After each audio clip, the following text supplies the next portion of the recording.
Welcome to another edition of the Tuddle Daily Podcast. This is an interview because I've been doing a lot of interviews since I've been doing this podcast. This is one that I'm really, really excited about. And I don't know if a lot of people know this.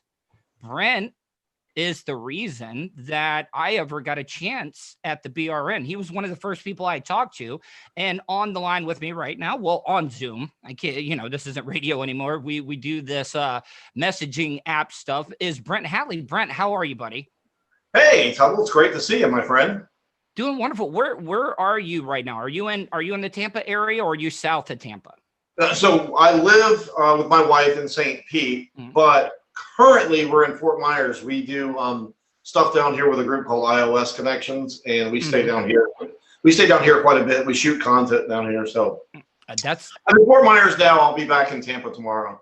Well, I mean, Fort Myers, though, is kind of familiar to you because, I mean, you guys absolutely killed it for the longest amount of time down in Fort Myers. And that was one of the biggest markets that you guys were on for a little, not biggest, but one of the most loyal markets that you guys had.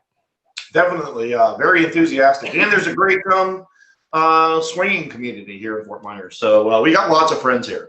I want to talk about, you would think my nerd ass would never be around that, but I went to hedonism one time at Real Radio. They sent us there. We took a trip with a bunch of listeners to hedonism for a week. And this is when I first started in radio. And, I came from a small town and I didn't get to see and experience a lot of stuff like that. But, oh man, it got crazy on the naked side of hedonism after the sun went down. It was unbelievable. Oh yeah, I've been there too, and been on the naked. There's the nude side and the prude side. I would make sure I was there by 9:30, 10 o'clock every night because that's when they had the blowjob competition on the on the pool side. And listen, I wasn't I got naked when I went over there, but I did not participate in that type of stuff. But you know what? Good for those people. And you know what though? The thing I've noticed, the swinging community, everybody is so nice. Very nice, polite. You're talking about business type people, lawyers, doctors, stuff like that. I think a lot of people think that it's a bad. Yeah. There's a lot of teachers and cops. There's a lot of those too. Wow, and they're all very nice people. And we'll get into that. And one of the things I want to talk to you about is, now I understand it. If you are getting in, you want a producer, you got to go with a Marine because my producer, Vulture, he is a fellow Marine like yourself. And I got to tell you, you guys pay attention to detail. You don't leave anything to chance. No, never. You plan out, he'll probably tell you this. Vulture will tell you this. It's a saying in the Marines is proper planning prevents poor performance, and that's how. Where did you go for your training? Parris Island, South Carolina. So everybody east of the Mississippi River goes to South Carolina. Everybody west goes to San Diego. How was that? I mean, everybody sees the Marines, they see the movies like Full Metal Jacket and stuff like that. What got it the most right when it comes to boot camp out of all the movies? Full Metal Jacket. Yeah. Full Metal Jacket, the closest that it gets because R. Lee Ermey actually was a drill instructor. So he has the language down correctly. They pretty much captured what a day in boot camp is like very correctly. It's a little bit worse than that, but Full Metal Jacket got it. Did you guys ever have a guy that was the weakling that you there was a pecking order that you got on, the character Pyle in that movie? Was there ever that guy? Yeah. Oh yeah. There was probably 4 of them in our platoon. And what our drill instructors did was they would assign some of us to each guy that was a shitbird. And if they fucked up, then we were the ones that got punished for it. So yeah, they kind of force you to make this person get better. Now, Brent, I want to get into some other stuff because I got some, interviews or questions about what you've been up to, but I also want to get your opinion on some current events that are going on right now because I got to tell you, I mean, you have your opinions, your views on things line up a lot with mine. And even if they didn't, you've always been one of those guys that you can have an open conversation with, and you're not going to be like, fuck you, you got an opposing opinion. And that's what I've always respected about you.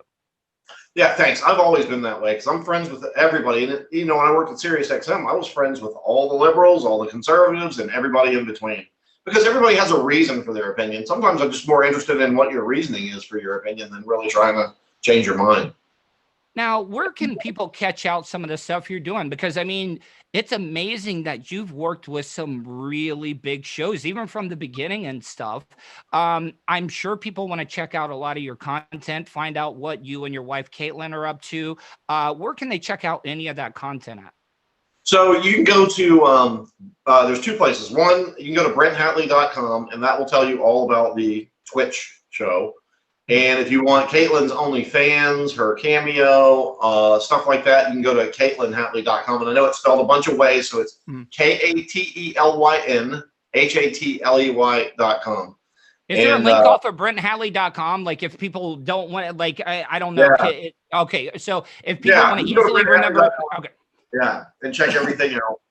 But that's where you see the Twitch show. The Twitch shows, it's a holiday today, so we're not doing it, but it's Monday through Friday, 6 p.m. to 8 p.m.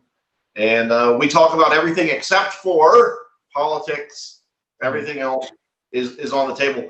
Because like you said, people have gotten really into their corners of red versus blue, and I just don't have time. It would just drag the whole show down. I want to get to other shit. We have good stuff to get to. We have our stories to tell. We have, just other stuff to talk about. So we don't talk politics, but everything else.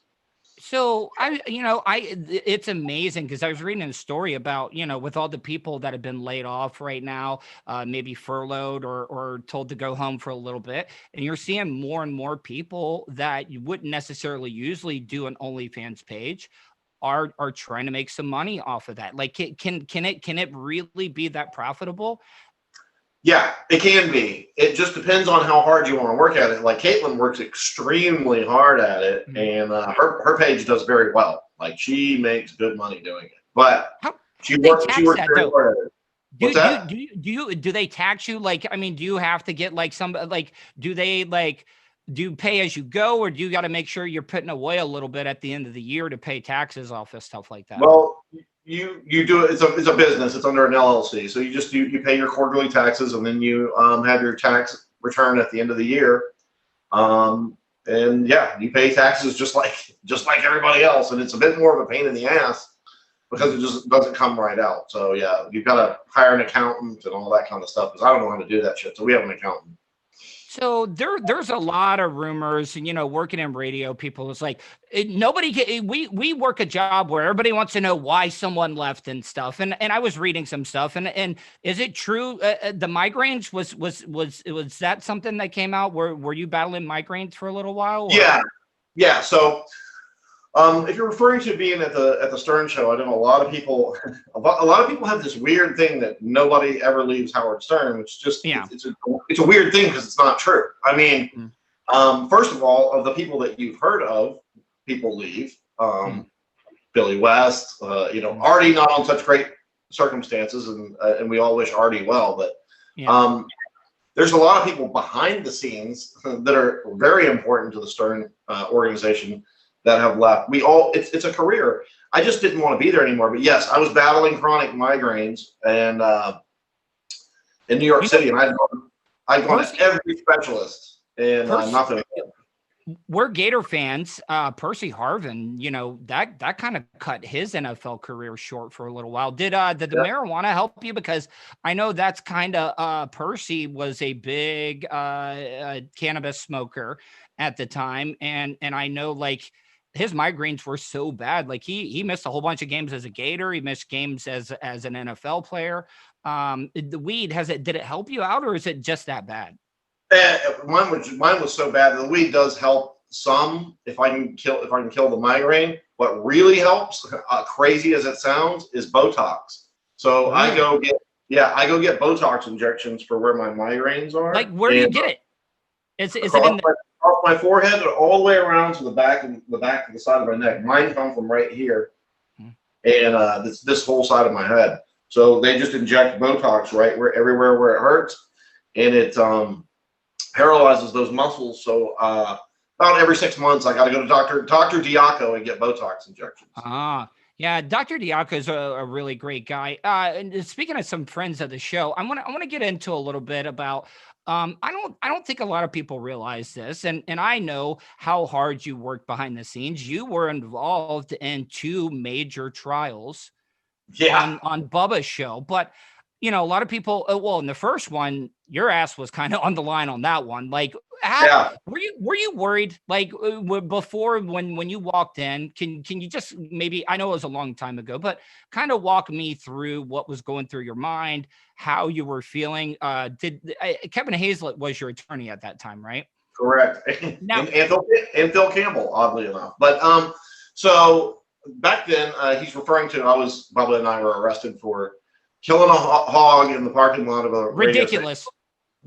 Yeah, it was actually 2 hunters did it, and I was out there. I knew it wasn't illegal, but going to trial, you just never know what a jury's going to do. So yeah, I was nervous. We went to full jury trial, guilty, not guilty. Bubba and I and 2 hunters were charged with felony animal cruelty, which is just dumb because the cops come there, they don't arrest us, they eat pork sandwiches. So they arrest us 2 weeks later. We go to a full trial a year later. And we get found not guilty, but it's scary. It's scary. But I was kind of too young and too dumb really to know what I was gambling with. But I was just so pissed. I was like, there's no way I'm going to plead to anything. I'm going to go in there and we're going to plead our case and let the jury decide. Luckily, they found us not guilty. Did they offer you a deal before? Yes. Like they did. What kind of deal was on the table? Listen to this. It's ridiculous. It was $50 fine for fishing without a license. Are you kidding? And you guys were just kind of like pound sand, and you were like, we're no, that wasn't the deal for Bubba. That was just for me. They wanted Bubba to go to jail. They wanted me to plead to $50 in fishing without a license, and I told Kevin this. I said, Kevin, tell Mark Ober, who's the state attorney, to fuck off. that was what I told him to tell him. Man, one of the most, I've done a lot of Man on the Street. I did all the Casey Anthony stuff, and the last time I was with fantastic, by the way. That was fantastic. That was one of my favorite days because one day when you were doing the Take Casey Anthony stuff, Man on the Street, and you were shouting into the after party of her attorney Baez. Yeah. So that day, the late great Sam Simon and I were the ones that were texting you stuff to say. So you were on text that day with the creator of The Simpsons, and I were sitting there, and that's who was texting you that day. It was hilarious. We were sitting there watching you on TV in Sam's guest house in Pacific Palisades, loving it. That was one of the things that brought Sam. Sam was a great guy, but he could be a bit surly. That day, your antics made him laugh so hard. So you brought that man some joy that day. So that's one of my favorite days I spent with him. I ran the board when Sam Simon was doing his show on Bubba, our Radio IO at the time, and I got to tell you, he was very kind, and I was sad to see him pass away, but he didn't know who I was, but like at the end of every show, he'd hit me on the talk back and be like, because he was doing the show out in California. He was like, "Hey man, I really appreciate you for, doing what you're doing today." I mean, you're talking about a guy that could buy and sell me 100 times over probably. Yeah. And he was, he could have been a dick and be like, "Hey man, see ya, bye." But no, he was always kind, and he was like, "Hey, really appreciate everything you do." And it was just cool. Yeah, he was an awesome guy, and that where he did the show from, I stayed out there. He had a little office off his house, and then he had a guest house. I stayed in that guest house for 30 days and watched him do that show out there while I was settling into California. But he was awesome, and that day that you were out there fucking with Casey Anthony's attorneys was one of the fucking funniest days that we've had. That was hilarious. And you were all over CNN and everything. He wrote, Cheney Mason actually wrote about me in the book, but he never, ever once mentioned me by name. And the reason I know it was me, he said, some jackal in the media. And I was like, all right, what is that? So he gave an example of one of the questions, and he was like, yeah, this guy, he asked the female paralegals on my team if they were worried that their periods were going to sync up with Casey Anthony's. And, and I was like, yep, that was me. That was me. But the last time I did Man on the Street stuff, though, Bubba sent me, because, you know, Mark Ober was on Dominic Ferriola's show on the Bone for a while, and he had me and B Fudd, wait out there, and you can attest, B Fudd's a little hard to control, and when you are ambushing somebody for a question, you know, I had to tell B Fudd, dude, hide here, they're gonna see us. But they made me ambush Mark Ober walking in there talking about, you know, why you didn't press charges on people about the tape and everything, and then I was asking about some other things that Bubba asked me, and man, you could tell you could see that vein popping out of the side of his head, but he knew, like, he couldn't like debate me hardcore because he was just gonna look like a complete asshole if he did. I love that. I love that you did that to him. I hate that Mark Ober. Like, he is an asshole, man. And I'm so glad that he's out. But I remember I heard part of that Man on the Street you did where you ambushed him. That was fantastic. Yeah, but I had a lot of problems. Randomly, I was getting people checking on me and stuff, and, you know, people were all in my business and everything. And I was like, yeah, you know, small town politics are just as bad as the national level. Oh, if not worse. Now, Brent, there was a couple of things I want to talk about. So, all right, so you worked with Howard, you've worked with Bubba, okay? Now, Bubba has pet peeves, you know, like I worked with Bubba, things you don't do, like Bubba will get full hot on the deal. Did Howard ever have any of those things you just do not do? Like you don't walk into a studio at a certain time, you don't do this. Like, give me an example, because working for a guy that's that big, and I'm not saying Bubba's not big, but you got to admit Howard is, you know, everybody would admit Howard's on a different level. Was it a little nerve-wracking, but you had already worked with Howard and knew him beforehand, because actually I think you were up there before Bubba and you guys ever went on the air, right? Weren't you guys up there? I was up there for a year. So I've worked with him. I worked with Howard quite a bit, and I know him quite well, and he's great. But I'll give you an example. So one thing is he doesn't want people from the show going out, like, doing comedy shows together. Like, so you can go out and do a show by yourself. Like, Shuley can go out and do a show on his own. Mm-hmm. But he doesn't want people doing shows, like, as a group together out for the show, which is understandable. It's his show. So one time they did this show, The Stars of Satellite Radio, at a comedy club in Long Island. It was hilarious. And just getting the guys drunk, the audio of them drunk afterwards and playing the clips back on the air was awesome. But Howard was fit to be tied. And he said, anybody that does anything like this again is fired. So one morning, I hear Ronnie and Sal in the hallway, and they weren't whispering, they were being loud and trying to come up with a scheme where they could do that again. And I took notes and then blew Ronnie in on the air. And Howard blew a gasket on him. So now, can I tell you though? See, now, okay, so I got to ask you: did the people up north at Sirius? Because I don't think people realize it's a little bit of a different animal working at the BRN for a little bit, okay? But like Bubba expects you to, if somebody else is doing something that could be good for on-air content, like you said, you blow them in. It's like it's just what you do. But how did people up there take that? Because you think of New York, you're thinking of the mafioso, you know, you don't snitch type stuff. But I was like, that's all we did at the BRN was like blow each other in, because it made good radio. Did people get pissed at first when you came in there? They do that at the Stern Show. That's a huge thing that they do. Okay. Jason Kaplan is the master of it. But everybody does it, because that's how, at the Stern Show, that's how you actually get on the air, because, you know, Howard and Robin and Fred are the ones in the studio. Everybody else to get on the air, like, they want to know what you're doing on the weekends, and they want to know what kind of staff drama there is and how weird of a person you are. And everybody tells on each other, and whatever grabs Howard's attention, he'll be like, hey, you know, get in here. Let you two idiots get in here. Let's go. And so then that fosters everybody snitches on everybody. So it turns into it's a competition. Yeah. Now, let me ask you. So, if you have a piece of information, how, what is the chain of command? How does that get on the air? Like, so say you have some info that, like, who do you go to? Because obviously, you're not going to, hey, Howard, I got this or this. Who do you go to? Who do you go to that delivers it and makes the decision? Okay, this is good stuff. Let's bring it.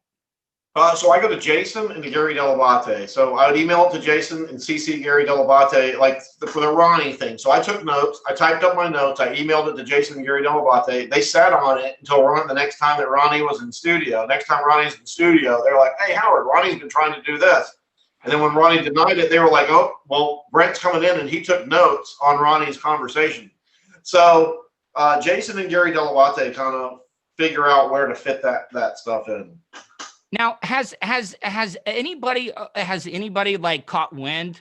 Like, all right, hey, such and such, like Brent's been keeping notes on you and it got to such and such, and this is going to be on the air, and somebody tries to cut you off or do whatever. Yeah, that happens all the time. Also, we have a Dropbox account with all the writers and producers in it. So one time, I think it was Gary's 58th birthday, and Sal came up with 57 mistakes by Baba Booey, but he put it in the folder in the Dropbox account where everybody could see it, and Gary saw it. So by the time Sal got on the air with 57 mistakes, he flanked him. Gary had 1-for-1 57 mistakes by Sal. So instead of it just being everybody pile on Gary, every time Sal said one, Gary had one. So yeah, it turns into you're looking around. Your head's on a swivel. You're always looking around. You look through the folders. That's the thing is you got to hide some stuff in these folders in the Dropbox account for the people that are only supposed to see it. It gets really crazy like that. So yeah, you're looking to head people off at the pass all the time. Okay, so I want to talk a little bit about Bubba. On with me right now is Brent Hatley. Brent Hatley, how can they find your stuff once again? If people want to check out your content, you have a Twitch page. Your wife Caitlin has an OnlyFans page. I think you can go to BrentHatley.com. Pretty much BrentHatley.com has all of the links, correct? Yep, that's correct. All right. So I want to talk a little bit about Bubba. Then I want to talk a little bit about how it's been. And, I've been doing this since March. This show will be number 315. There was about a 4-month period where I did a show every single day, even Saturdays and Sundays. I had like a 4-month streak going there. And I want to talk about the things you've had to learn, things you've had to change, going from terrestrial and then to satellite and then and doing podcasts, because, there's a lot of radio guys that have gone and tried to do podcasts, but it's a little different. I don't think people kind of can wrap their heads around it. Yeah. So it's the modern age, the world has modernized and everybody's just got to adjust to it. And good for you for doing a podcast. I love Twitch for a few reasons. One, the distribution. It's owned by Amazon, so it's in everybody's phone. It's in everybody's TV, smart TV. It's in everybody's gaming system. You can get Twitch very easily. And people can tip you on Twitch. What about the censorship though? Are you worried about that's the only reason because even with Bubba, his big name, there was a couple of times we had been kicked off for things we did. And right now with the cancel culture going on, anybody can just, one of your trolls or haters can go in there and complain or report you. And they're not really taking any chances right now. Yeah, they do that every single show. We get reported by trolls and haters. So yeah, we've been suspended 3 times. The last one I think was complete bullshit, but it's not even the words so much that they're worried about. The last 2 times, one time we were at Secrets, which is in Kissimmee, and the PR person, this chick from Secrets, is on there, and she touched her breast and made a motion towards her crotch. Over the clothes. She wasn't nude. She wasn't showing anything. But she did this. It's very sexist, their rules. I gotta say, for Jeff Bezos, their rules are very sexist. But then Caitlin was dancing, same thing. She made a motion towards her breast and did this. Mm-hmm. Yeah. That was enough. And I was like, okay, guys, we're getting crazy here. But we've been suspended 3 times for 3 days each time. It's it is what it is. And we are, I'm looking at other options, but Twitch is good for what we're doing. And we can do all of our graphics and our overlays and all the stuff on Twitch that we want to do. But I like it, but there are drawbacks. The censorship is a bit of a drawback, and I do have to you got to word things a certain way when you're on there. But yeah, but I like it. Listen, I agree with you. Twitch, you're going to get a big audience. So, if you need to use that to, funnel people to another platform where you can be a little bit more uncensored and you don't have to worry about anything. Like I'm on everything. Like right now, I've had to learn how to multitask and kill two birds with one stone. Like this, I'm interviewing you. This audio is going to be used for my audio podcast, and this is going to go up on my YouTube channel as well, too, So, I mean, you got to get smart about things like that. Oh, absolutely. Absolutely. And see, you're going to do fine, Tuddle, because here's why. Those of us that have embraced and understood that we're living in the modern world, it's a bumpy transition right now, but we're going to be fine. People that are trying to hold on to the world of terrestrial radio and even satellite radio, those things are going by the wayside as portability of the internet is easy in the dashboard of the car. Yeah, no, that's the thing. I agree. And then as the generations get older and older, the younger they are, the more, because you see kids do I agree with it? A 4-year-old toddler carrying around an iPad? No, just be a baby right now. Okay. You don't need to, but they're still, learning technology. And when they get to that age, they're going to be listening. You know who that I've been talking to? Michael Sharkey was the program director at the Bone when you were still there, right? Shark, I love Shark. In fact, he came up. I saw him in New York City. He moved up to Brooklyn for a while. But he came over to Sirius XM. I gave him a tour of the whole Stern compound and the studios, and introduced him to everybody. But yeah, I love Shark. He's a fucking what he's doing now, right? You know what he's doing now, right? He's got a website called yourpodcastcoach.com. He now is taking his program directing skills and doing stuff and trying to help out podcasters. And it's kind of blowing up right now, man. He has been doing stuff on my show. He takes people that are interested in podcasts and he's doing one-on-one coaching sessions, like video podcast tips and tricks on how to get the most out of your podcast. And that says a lot. That says a lot because, the guy was pretty high up there at Cox Media Group. For him to leave that and get into this, it just shows he can see way ahead of the curve right now. Yeah, absolutely. And he's one of those guys that can see ahead of the curve. Like he was telling me too, he was working on a venture that was like an audio version of Twitter, and he had all kinds of cool shit he was working on, but his mind is in the future. And that's why he's going to be fine and do well, is when you put your mind towards the future and where things are going, not where they were, you're going to be fine. But I know a lot of people that are just wallowing in self-pity because terrestrial radio is dying. Well, you can't do that. As a matter of fact, my agent, there's another client that works for my agent. He's a radio guy, but he figured out how to do a show on Twitch because his hobby is aviation. So he does a whole show on Twitch about aviation that's making him money. And I'm you can do a niche podcast now. I mean, you can make a lot of money off a niche podcast. Yeah, absolutely. And that's how people have to really think, what is your passion? What are you into? And start there and start thinking about what you can get into, because you don't have to worry about broadcasting and everybody from grandma to a little kid understanding what you're saying. Your audience now is there to talk to you about things that you're passionate about, and you can really make that work. One of the big things I had to learn is, in terrestrial radio, we live and die by the ratings. And every morning when I wake up, I look at the analytics. How did my show do yesterday? And like some days I'll be really, really good. And then it didn't perform as well as the previous day. And I had to get it in my brain is that this is all on demand now. So some days people get busy. They're not going to listen to it. But guess what? That show is still available. They can get it. And then the next day, the people that didn't listen, my numbers will be through the roof. So that's one of the things that I've had to learn the most, not to get freaked out just because a show didn't do particularly well, maybe the show before. Yeah, I agree. That's the same thing. I look at the Twitch, I get channel analytics. I look at those every single day. And it's sometimes there is no rhyme or reason to it. Sometimes you have a huge live audience and not that many on-demand views, and sometimes the live audience won't be that great. And you're like, what's going on? And then you'll go back and look at the on-demand views, and you're like, I guess people watch that episode on demand.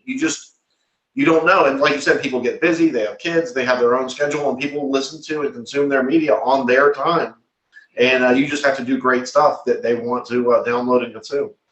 All right, so I want to get into Bubba. On with me right now is Brent Hatley. You can go to his website, brenthatley.com.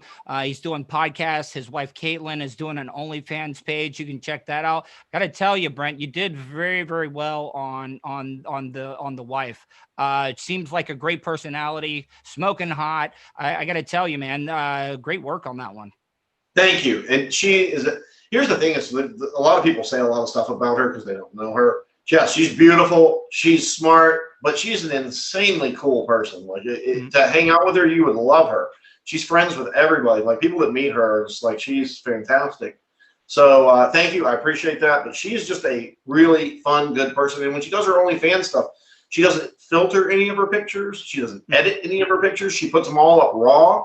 All the videos put up raw. It's unedited. So she is a real person, and she interacts with everybody there. And I'm so proud of her. Like, she's really come out and gained confidence, and she has embraced who she is, and she loves it. So I love being with her. We have a great day every day.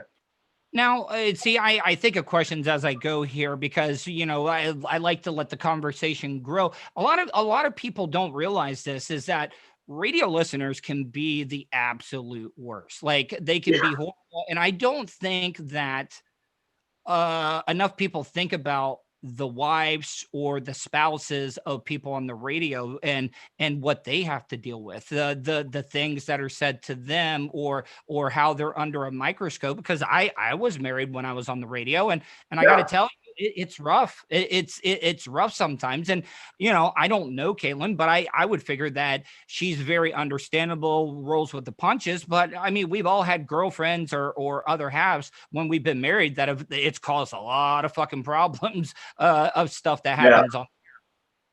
Well, she's as tough as they come, but yeah, you're right. Like just in general, like it's not just the wives, it's everybody, radio fans, the Howard fans, the Bubba fans are especially mean, vicious, and brutal.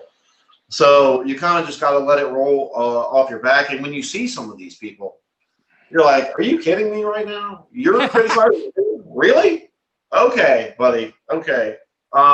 So that's what I kind of consider the source and kind of take it day by day. But they're really vicious to women, especially.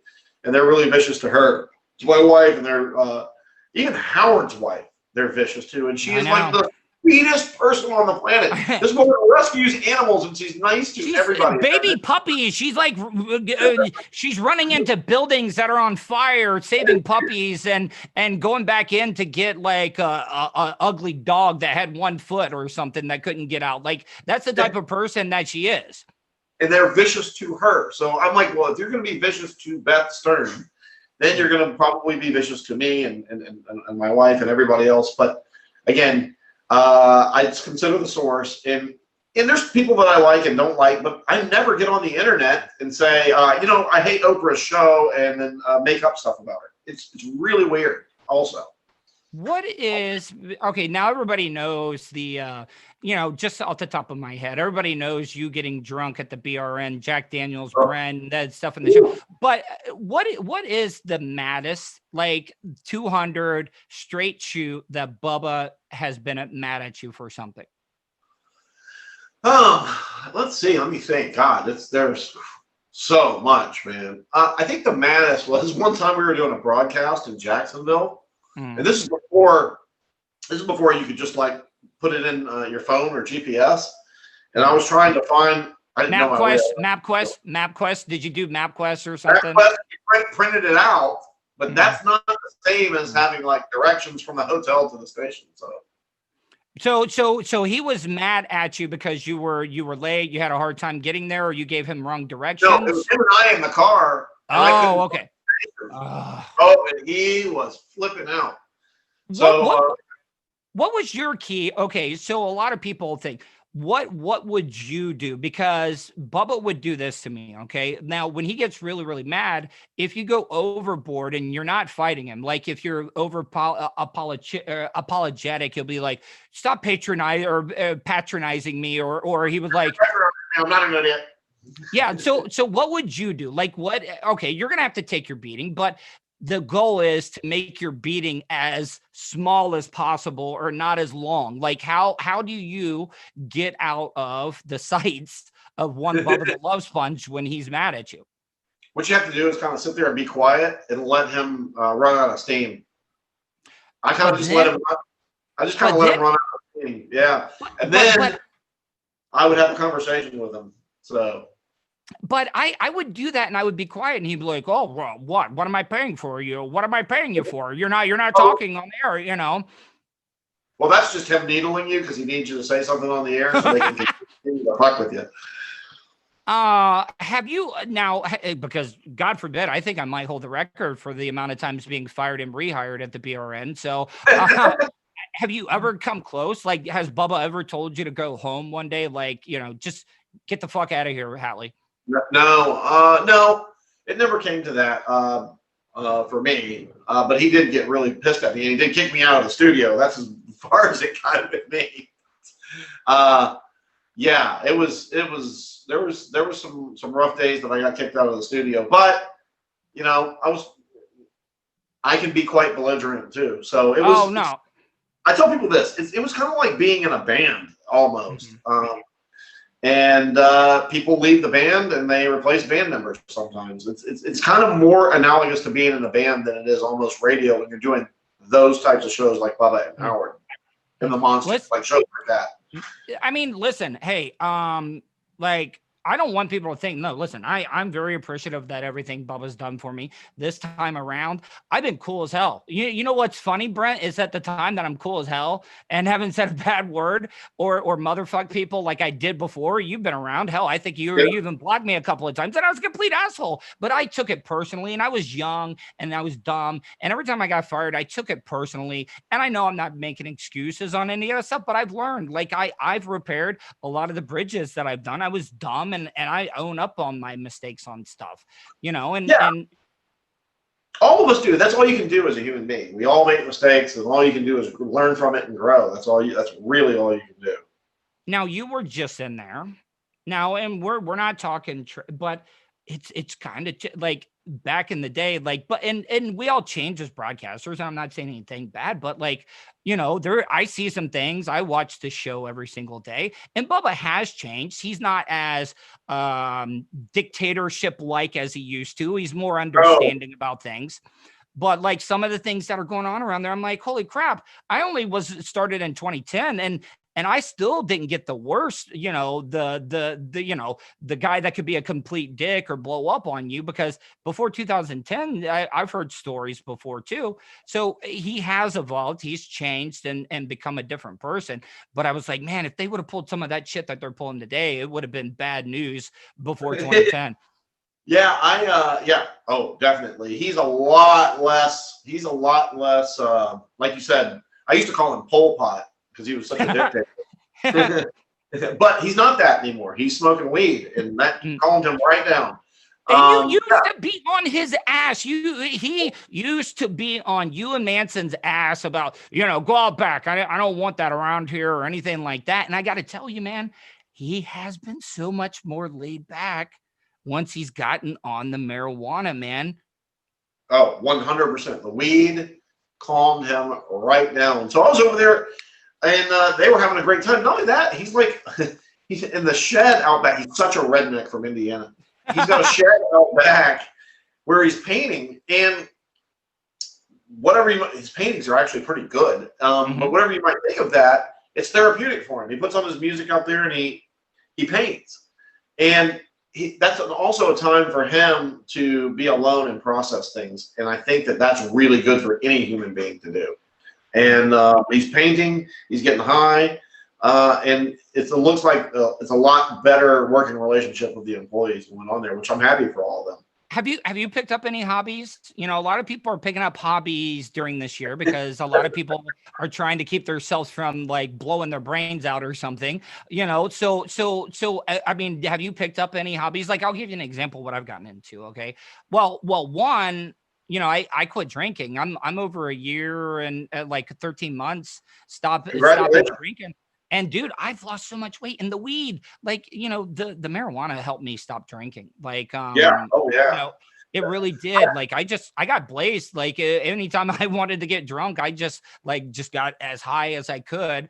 And it really did help me, man. And I've been working out. Like, I've lost like 35 pounds since I stopped drinking. A lot of people think that if you smoke weed that you're going to be fat because you have the munchies and stuff, but it's not true, man. This is the best I've ever been. I'm off all the psychotropic drugs. You know, I'm not on any of the mood stabilizers now.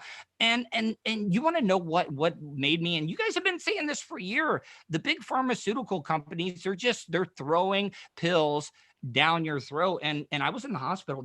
I was on 3 pills before I went in there, and they had me on 9 pills, and they would inject me with something. At the end of the day, I didn't know if I was coming or going the whole time I was there. How can you have a clear head and figure anything out when you're on that many prescription pills? And you're right, weed is great, and congratulations on drinking. I drink sometimes a beer or two with my wings if I go out to dinner, but that's it, or pizza. That's it. I love weed. I love edibles, and you're right. That's what you do. It gets people off of alcohol, which tells you why the alcohol industry and the pharmaceutical industry lobbies against it, because it will put them out of business. So, and look how much better you feel not being on pills. Weed grows out of the ground, so it's natural, and it makes you feel a lot better. Now, if you haven't done them before, I would say also microdosing on the shrooms. Are you see now? Okay. See, I've had mixed reviews on this, Brent. People are saying with my mental problems, it might not be good for me because people are trying to scare me. But like, are you saying like if I microdosed or did some like smaller dosage of it and worked my way up, like how does it benefit you though? Like, I mean, can you give me an example?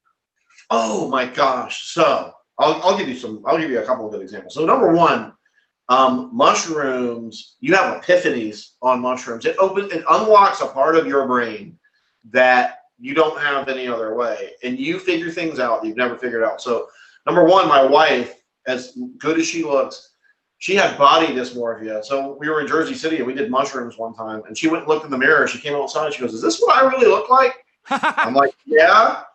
No. I look like this.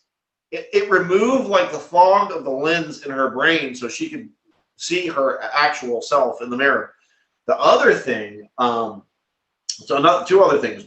One is when we were swinging on mushrooms, my wife was observing me having sex with another woman, and she came back. Had 2 dicks? You had 2 dicks? No, it's not like that. It's not like that at all. Okay, all right. She was observing me having sex with another woman, and she came over and she said, "Oh, I've got it. I know how to communicate with you now."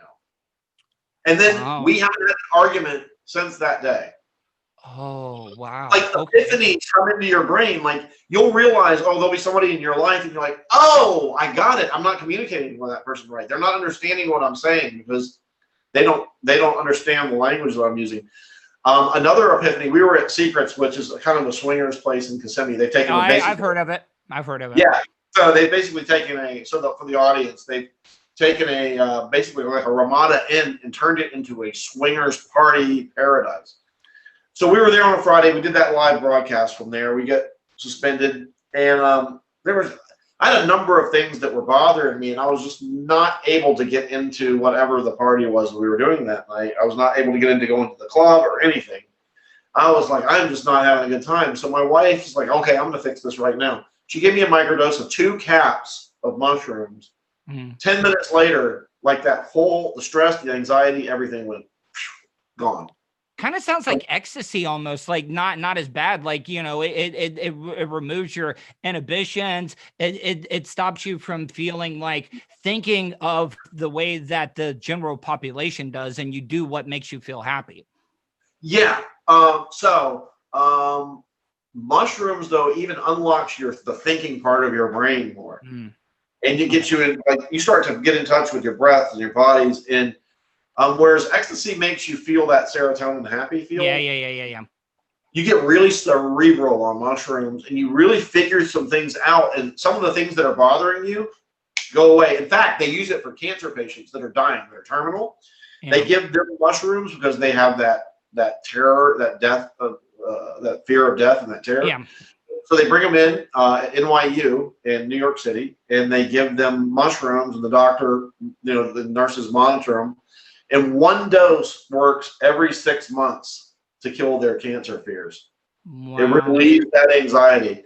So, and it's been proven that mushroom psilocybin is the safest drug that you can do. No hangover at all from mushrooms? None. You wake up the next day like feeling like, oh my God. Just make sure you have a pad and a piece of paper so you can write stuff down. Yeah. Because you're going to have epiphanies. You're going to be like, oh, I got it. Like there's, like right now in your mind, Tuddle, you've got a whole bunch of answers there. You just got to take the key and unlock the door where those answers are, and the mushrooms do that. There is I'm gonna try it. Yeah, like I'm not gonna have to. Yeah, take 2 caps and 2 stems. That's a microdose, and then just go from there. Oh, hey, can I ask you, and this will be my final question. I got to have you on again because I could sit here and talk to you. Like I didn't want to get, I listened to your interview with Bubba, and I'm not saying anything bad about that, but I just wanted to BS with you. Everybody wants to hear about your swinging stories, and that's great. But I've always thought you to be a very intelligent person that was open to views and discussion. There's a lot of people that I consider intelligent, but you can't have a conversation with them. It's their way or the highway. But I've heard you change your mind on opinions many a times on stuff, and I could sit here and talk to you. That's why it's so easy to talk to you, because you listen to open views, you give yours, and hell, you might change mine, or I may change yours. Yeah, and everybody has a reason for their views, and I respect people's views. And hey, I was in the Marine Corps. I joined the Marine Corps for you to be able to choose whatever opinion you want, not for you to believe everything I believe. I think that'd be an incredibly boring world. I'm interested in what people think and why they think it more than I am trying to make them think the way I do. Yeah, Brent, tell people once again, it's BrentHatley.com. People can check it out. You have your Twitch show. Your wife Caitlin has her OnlyFans page. You can find the links as well there as well too. Any other things that you're on? I know you have your Twitter at Brent Hatley. You're on Instagram, I think, and Facebook. Just search that to keep updated. Yeah, and you can find both of us on Cameo. We're under our names, Brent Hatley or Caitlin Hatley. So you can find us lots of ways to get our cool content. Well, Brent, man, if there's anything you need, man, I want to thank you. You're the reason that I got a chance at the BRN, even though I lied and said I was a webmaster at the time. My whole plan was to just act so fucking weird that Bubba would pull me into the studio one day. And then, that's all I needed. I just needed that one shot, and I did. And but I want to thank you, man. I really appreciate it, and you've always been nothing but kind to me, and thank you so much. Hey, well, have a great night. Thanks for having me on your podcast, Tuddle, and I'll definitely come back. Just let me know when. Hey, and if you ever need me to do anything, if you see any stories, or hey, man, go out there and do, I'd like you to go out and interview, one of the things that I've learned, I learned in radio, cross promoting against the day parts. You got to find those other podcasts that you can work with and be associated with to grow. Definitely. And we definitely want to have you on our show. We're going to start having guests on soon, and you can come on and talk to my wife and I. Yeah, definitely, man. Well, listen, tell your wife, Caitlin, I hope you guys have a good night. And if you ever need anything, feel free to reach out. Awesome, man. Thanks for having me on, Tuddle. All right, man. Have a wonderful day. Okay, you got it, brother. You too.